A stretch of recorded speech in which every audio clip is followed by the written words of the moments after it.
Good evening, it's Dianne Neethling again. I am the CEO of Imsyser Health Products.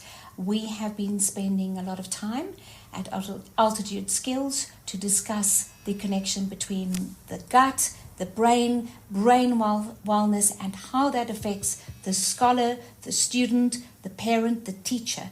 At the end of the day, it doesn't matter the age.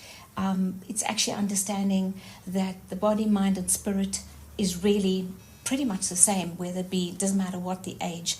So Imsyser has been manufacturing natural health products. We've discussed brain wellness and how the thought processes influence the brain health, how the gut is crucially important along the gut-brain axis. And today we're going to be discussing how stress affects the student.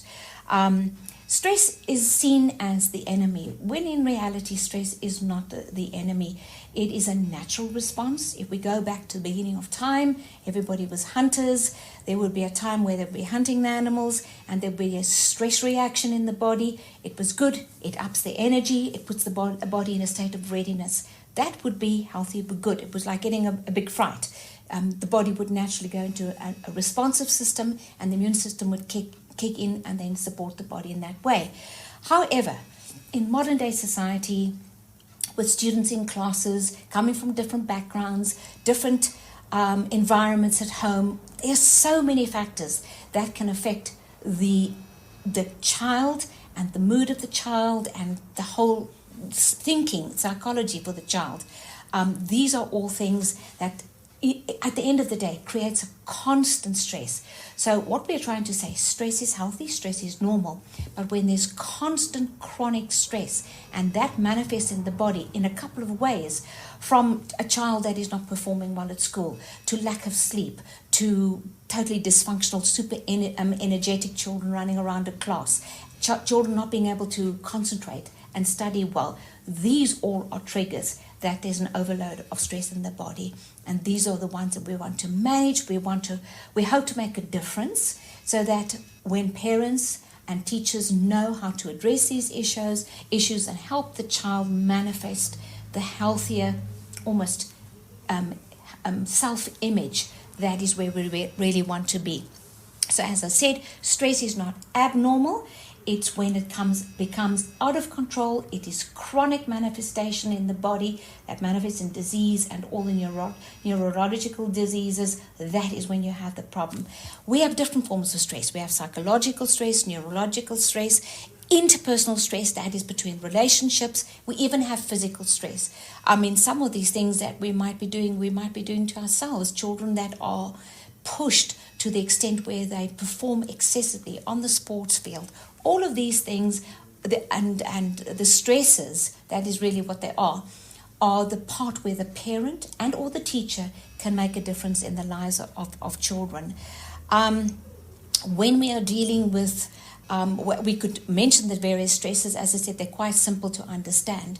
It is the parent's responsibility to almost educate the child how to deal with it, be able to do open communication, and to be able to address and verbalize and allow a natural feedback. And this is where the role that we hope to bring to the table, so that the parent and the teacher are aware. The teacher doesn't always know what's happening at home, so too the parent doesn't always ever know what's happening in the class. It's very important that we help to improve the overall feeling of the child, understanding who they are in the God creation, being at peace with themselves, and being able to verbally, emotionally do a two-way communication, do de-stress and help the body get rid of that.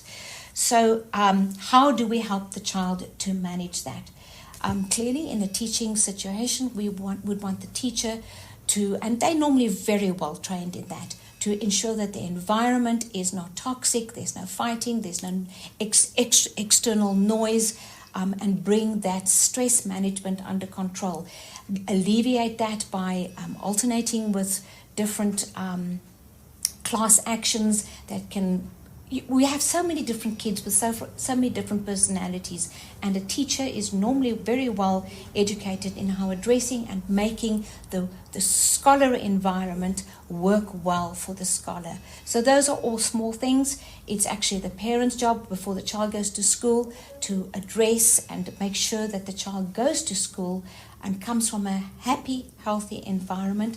And obviously if something's happened during the day, it will be the parent's job to actually help the child breathe and go through the process of dealing with that.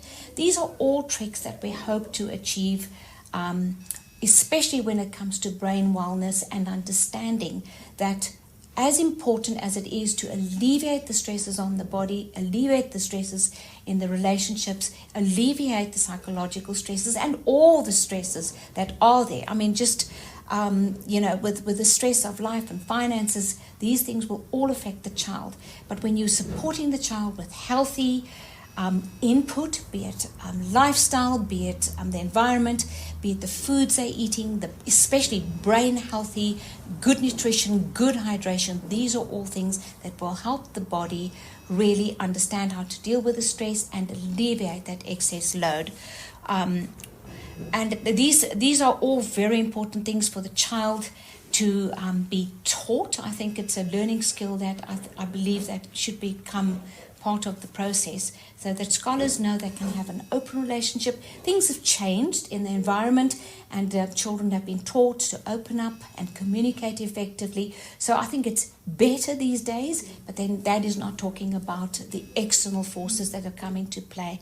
I think the most important skill we could teach our children is to understand exactly who they are, to be able to create a boundary that is acceptable for the child. Every child has a different boundary, and with the child's nurturing and embodiment, they can really set those boundaries. Because if the child functions within a healthy environment and a healthy boundary, the added stresses of life and friction and interpersonal relationships will then not affect the child to that extent.